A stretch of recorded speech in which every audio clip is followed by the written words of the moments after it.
Isipin nyo, nasa gitna kayo ng traffic sa EDSA o kaya ay nag-aabang ng jeep sa Cebu, nag-iisip kung kakasya pa ba ang budget para sa bigas at ulam, tapos mababalitaan nyo sa radyo o sa Facebook na may bonggang ASEAN Summit na ginaganap sa malapit.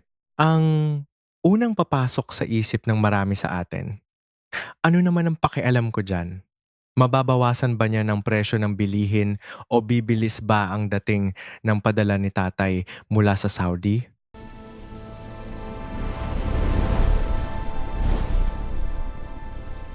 Bago tayo magsimula sa ating malalimang pagsusuri, gusto ko lang linawin na ang lahat ng maririnig nyo rito ay personal kong analysis bilang isang observer ng geopolitics at ekonomiya. Hindi ko layuning mang-insulto, magbigay ng maling impormasyon, o manira ng anumang bansa, gobyerno o grupo ng mga tao. Ito ay pagtatangka lang na intindihin ang mga komplikadong puwersa na nakakaapekto sa buhay ng bawat Pilipino. Kapag nagtitipon ng mga lider ng Timog Silangang Asya sa Cebu para pag-usapan ng mga issue sa Middle East, ang supply ng langis at ang tensyon sa ating mga karagatan, hindi ito simpleng photo op lang ng mga nakabarong sa loob ng isang malamig na ballroom. Sa totoo lang, ito ay isang mahalagang usapan kung bakit ang ulam natin mamaya ay baka mas mahal kaysa kahapon o kung bakit kahit may trabaho ka sa isang BPO, parang laging kakarampot ang natitira sa sahod mo pagkatapos bayaran ang kuryente at tubig. May malaking ironiya sa sitwasyon natin ngayon. Ang Pilipinas ang host ng ASEAN Summit pero sa parehong sandali, tayo rin ang isa sa pinaka-vulnerableng bansa sa tatlong sabay-sabay na bagyo na hindi nakikita sa satellite image. Meron tayong oil shock na nagmumula sa gulo sa Middle East, meron tayong krisis sa bigas at food security, at syempre, ang patuloy na pressure sa South China Sea. Para tayong may-ari ng isang maliit na sari-sari store na nagpatawag ng barangay meeting para pag-usapan ang seguridad ng buong kalye. Pero sa totoo lang, tayo rin ang unang tinatamaan ng taas presyo sa kuryente at ang hirap kumuha ng paninda mula sa ating mga supplier. Ang summit na ito sa Cebu ay parang isang stress test para sa Pilipinas. Sinusukat nito kung gaano tayo katibay sa gitna ng mga pandaigdigang krisis na wala naman sa ating direktang kontrol. Sa tingin ko, ang unang kailangang intindihin ng bawat isa sa atin ay kung paano ang krisis sa langis ay mabilis na nagiging krisis sa pagkain sa loob lamang ng ilang araw. No? Hindi lang ito usapin ng presyo ng gasolina para sa mga may kotse. Ang imported fuel ang nagpapatakbo ng ating irigasyon sa mga bukid, ng mga fishing boats sa ating mga dagat, at ng mga dambuhalang truck na nagdadala ng gulay mula sa Benguet pababa ng Maynila. Kung titingnan natin ng realistiko, ang ating problema sa bigas ay hindi lamang dahil sa hindi sapat ang ani ng ating mga magsasaka, gaya ng madalas nating marinig. Ito ay bunga ng isang masalimuot na kombinasyon ng ating pagdepende sa imports, ang mataas na fuel cost sa transportasyon, ang banta ng climate change, at ang madalas ay mabagal o reaktibong sistema ng ating supply chain. Bukod pa riyan, ang South China Sea ay hindi lamang usapin ng mga mapa, soberanya o kung sinong bansa ang may mas malaking barko sa dagat. Mula sa mas praktikal na pananaw, ito ay isang economic corridor.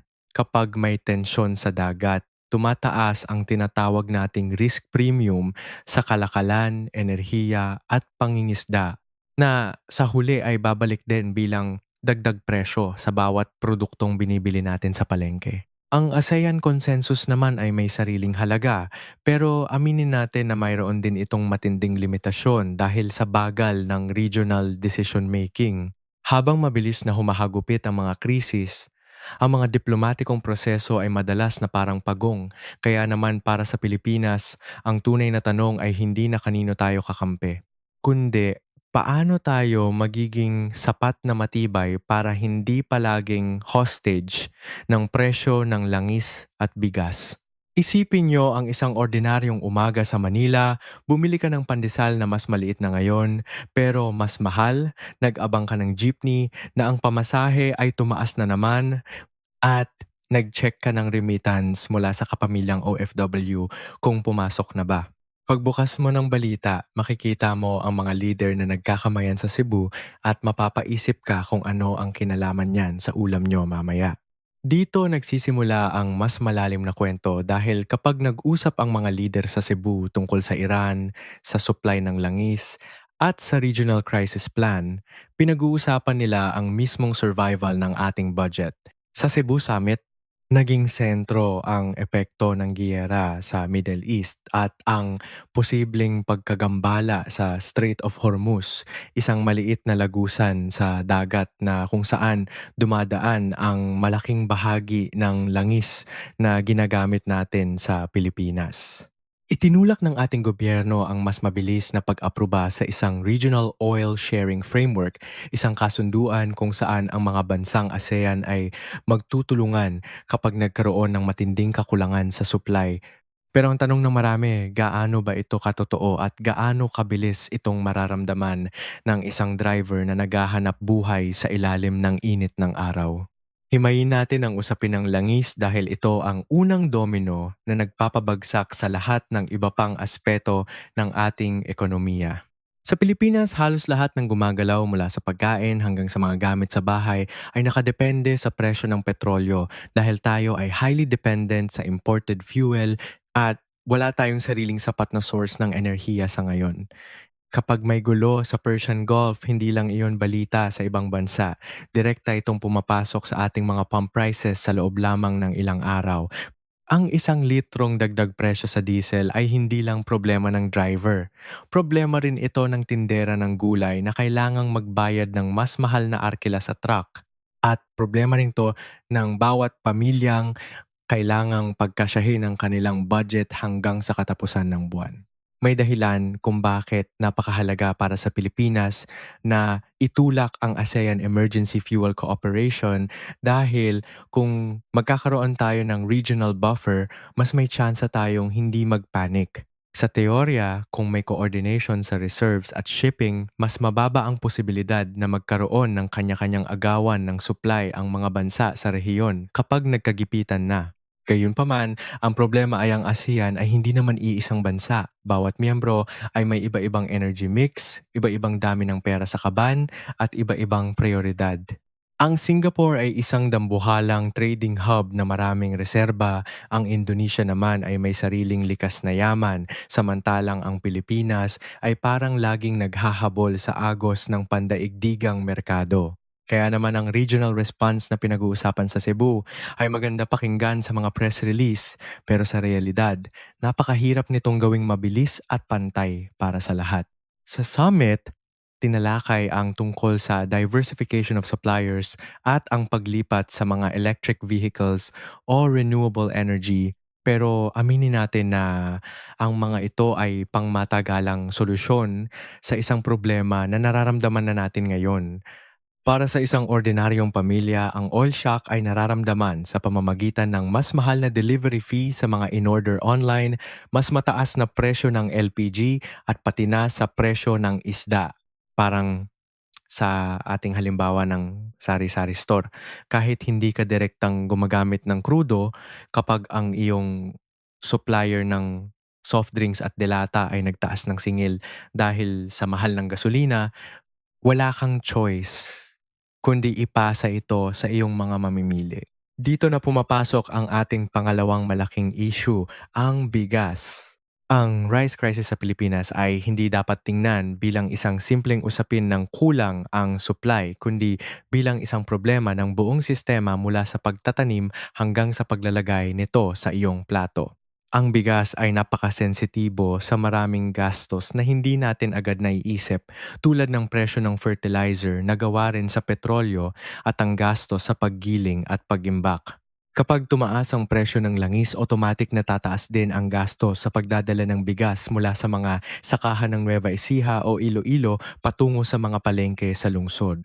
Kapag isinama mo pa ang epekto ng climate disruptions na sumisira sa mga pananim at ang pabago-bagong polisiya sa pag-aangkat, lalong nagiging marupok ang ating food security at ang sikmura ng bawat Pilipino.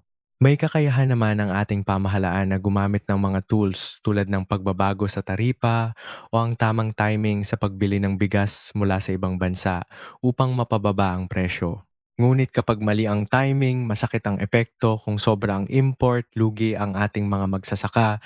Kung kulang naman, gutom ang mga mamimili dahil sa taas ng presyo.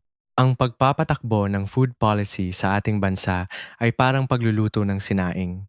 Kapag sobra ang tubig, magiging lugaw. Kapag kulang ang tubig, magiging tutong. At kapag hindi mo nabantayan sa tamang oras, siguradong sunog ang ilalim.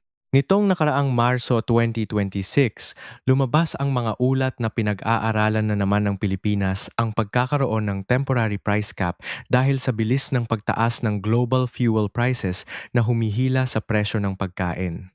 Para sa isang Filipino household, ang bigas ang tinatawag nating base layer ng budget. Kapag tumaas ang presyo nito, lahat ng iba pang gastusin ay kailangang bawasan. Apektado ang baon ng mga bata sa school, ang pambayad sa kuryente, at pati na ang halaga ng perang pinapadala ng ating mga kababayan mula sa abroad na parang laging kinakain ng implasyon. Ito ang dahilan kung bakit ang usapin sa Cebu Summit ay hindi lang tungkol sa diplomasya, kundi tungkol sa kung paano natin mapoprotektahan ang bawat hapagkainan. Ang ugnayan ng Pilipinas sa mga bansang tulad ng Vietnam at Thailand na mga pangunahing supplier ng ating bigas ay kritikal sa mga panahong ito ng krisis at kaguluhan sa mundo. Dumako naman tayo sa usapin ng South China Sea na madalas nating makita sa mga headline bilang isang tensyong militar sa pagitan ng malalaking bansa. Ngunit sa mas praktikal na pananaw, ito ay isang mahalagang economic lifeline para sa ating bansa dahil tayo ay isang archipelagic economy na napapalibutan ng karagatan. Ang dagat ay ating highway para sa kalakalan, ating palengke para sa pagkain, at ating frontier para sa seguridad. Lahat ito ay sabay-sabay nating kailangang pangalagaan. Kapag may tensyon sa ating mga maritime routes, kahit walang nangyayaring putukan, tumataas ang tinatawag nating uncertainty at sa mundo ng negosyo, ang uncertainty ay laging may katumbas na presyo. Kapag mas mataas ang panganib sa dagat, nagmamahal ang insurance para sa mga barkong nagdadala ng ating mga kargamento at mas nagiging maingat ang mga foreign investors na magpasok ng pera sa ating bansa. Ang epektong ito ay hindi agad nakikita, pero dahan-dahan itong nararamdaman sa bagal ng pag-unlad ng ating mga ports at sa mahal ng mga imported na kagamitan. Dahil ang Pilipinas ang host ng ASEAN 2026, mayroon tayong malaking pagkakataon na gamitin ang platapormang ito para itulak ang isang rules-based order sa ating rehiyon. Hindi natin kailangang mag-isa sa laban na ito dahil kapag ang buong ASEAN ang nagsasalita, mas may bigat ang ating boses sa harap ng mga dambuhalang bansa na gustong kontrolin ang daloy ng kalakalan sa dagat. Subalit, kailangan nating tanggapin na ang ASEAN Consensus ay isang double-edged sword dahil bawat bansa sa rehiyon ay may kani-kanyang interes at ugnayan sa ibang bansa. May mga miyembro na mas nakadepende sa trade sa China, may mga miyembro na mas gustong manahimik, at may mga bansang tulad natin na kailangang tumayo para sa ating sariling interes habang pinapanatili ang kapayapaan. Kaya naman kahit gusto nating magkaroon ng mas matibay at mas mabilis na aksyon mula sa ating mga kapitbahay, laging may kasamang compromise ang bawat pahayag na lumalabas sa summit. Sa Cebu, narinig natin na ang Pilipinas ay cautiously optimistic sa progreso ng negosasyon para sa Code of Conduct sa South China Sea, pero alam nating lahat na ang salitang ito ay nangangailangan pa ng maraming trabaho. Para sa ating mga mangingisda, ang isyung ito ay hindi tungkol sa geopolitics kundi tungkol sa kanilang access sa mga fishing grounds na nagbibigay ng pagkain sa kanilang pamilya at sa ating mga palengke. Para sa ordinaryong Pilipino, ang seguridad sa dagat ay nangangahulugan ng mas stable na presyo ng isda at mas panatag na loob na ang ating mga likas na yaman ay napoprotektahan para sa susunod na henerasyon. Madalas nating pagtawanan ng ASEAN dahil parang palaging concerned, committed at affirming lang ang mga pahayag na lumalabas sa mga summit. Kung iisipin, Para lang itong isang malaking family reunion kung saan lahat ay nakangiti sa picture. Pero pagdating sa totoong hatian ng gastusin o pagdedesisyon sa mahahalagang bagay, biglang nagiging matumal ang usapan. Pero sa panahon ng krisis, kahit mabagal ang ASEAN, kailangan nating tanggapin na mahalaga pa rin 'to dahil walang bansa sa Southeast Asia ang sapat na malaki o sapat na makapangyarihan para solohin ang mga dambuhalang hamon. Isipin mo na lang ang oil shock, ang food insecurity at ang maritime pressure mula sa malalaking superpower. Kung mag-isa lang ang Pilipinas na haharap sa mga ito, para tayong maliit na bangka na sumasagupa sa dambuhalang alon ng walang kasama. Ang mekanismo ng ASEAN ay gumagana sa consensus. Nang ibig sabihin ay kailangang pumayag ang lahat bago magkaroon ng pinal na desisyon. Hindi ito parang European Union na may mas malakas na kapangyarihan sa mga miyembro nito kaya naman ang bilis ng response ay talagang limitado. Sa kabila nito, ang advantage ng ganitong setup ay nagbibigay ito ng tinatawag nating diplomatic floor, kung saan pwedeng mag-usap ang mga bansa kahit may iba-iba silang interes nang hindi agad na uuwi sa gulo o confrontation. Sa Cebu Summit, naging mahalagang paksa ang contingency planning para sa posibleng evacuation ng mga ASEAN citizens, kabilang na ang ating mga OFWs na nasa Middle East kung sakaling lumala pa ang tensyon doon. Mahalaga ito dahil ang bawat Pilipinong nagtatrabaho sa labas ay hindi lang source ng remittance. Sila ay mga buhay na nakataya sa bawat desisyong geopolitikal na ginagawa sa kabilang panig ng mundo. Kung titingnan natin ng realistiko, ang tanong na dapat nating itanong ay kung kaya ba ng ASEAN na lumampas sa mga communique at press release. Kapag lalong tumaas ang presyo ng bigas, sino sa ating mga kapitbahay ang uunahing tulungan tayo kaysa sa sarili nilang mamamayan? Dito madalas lumalabas ang gap sa pagitan ng magandang pakinggan na press release at ng totoong kapasidad ng mga bansa. Sa Cebu, may mga proposal tulad ng supplier diversification at ang regional power grid na matagal na nating pinapangarap, pero kung walang malinaw na funding at timeline, pwede itong manatiling parang isang group chat na maraming noted pero walang nag-book ng Grab sa huli. Ang posisyon ng Pilipinas sa gitna ng labanan ng Amerika, China, Japan at Korea ay hindi simpleng pagiging pawn o pyesa lang sa isang dambuhalang chessboard. Sa mas praktikal na pananaw, hindi rin tayo ganap na malaya kung mananatiling mahina ang ating domestic resilience o ang sarili nating kakayahan na tumayo sa sariling paa. Sa usapin ng security, malapit tayo sa Estados Unidos at unti-unting lumalalim ang ating defense cooperation sa Japan at South Korea na parehong mahalaga sa ating rehiyon. Pero sa usapin ng trade, hindi natin maikakaila na dambuhalang factor pa rin ang China at ang ating mga kapwa ASEAN members. Dahil sa komplikadong relasyong ito, ang bawat geopolitical shock ay may kaakibat na domestic echo na nararamdaman natin sa exchange rate, sa presyo ng petrolyo, at sa kumpiyansa ng mga investors na magbibigay ng trabaho. Um, sa tingin ko, may malaking geographic value ang Pilipinas dahil nasa strategic maritime edge tayo ng Indo-Pacific region. Mayroon tayong young workforce, English-speaking labor pool na nagpapatakbo ng ating BPO sector at ang matatag na base ng OFW remittances. May potential din tayo sa ports, logistics, at pati na sa renewable energy kung magagawa lang nating ayusin ang ating mga patakaran. Subalit, kahit gaano kaganda ang ating lokasyon, kung napakamahal naman ng ating kuryente at napakahina ng ating agriculture productivity, hindi sapat ang pagiging strategic sa mapa. Ang location is not destiny, ika nga. Kailangan itong sabayan ng tamang pamamahala at infrastruktura para magbunga ng tunay na ginhawa para sa ordinaryong pamilya. Kung titingnan natin, ang ating ekonomiya ay parang isang luma pero matatag na jeepney, maraming pasahero, malakas ang makina kung minsan, pero luma ang preno at palaging kulang sa maintenance. Kahit maganda ang ruta na ating tinatahak, delikado pa rin ang biyahe kung hindi natin aayusin ang mga internal na problema natin bago sumabak sa mas malalaking krisis. Ang oil shock ay tumatama sa ating transportasyon, ang pressure sa bigas ay tumatama sa household budgets, at ang tensyon sa South China Sea ay tumatama sa ating fishing industry at investor risk. Kapag sabay-sabay na humagupit ang mga ito, doon natin makikita kung gaano talaga katibay o karupok ang Philippine economic system. Ang Cebu Summit ay maaaring ituring na isang diplomatic win kung maipapakita ng Pilipinas na kaya nitong pagsamahin ang ASEAN sa isang nagkakaisang tugon. Pero magiging tunay na national win lamang ito kung magkakaroon ng kasunod na domestic reforms.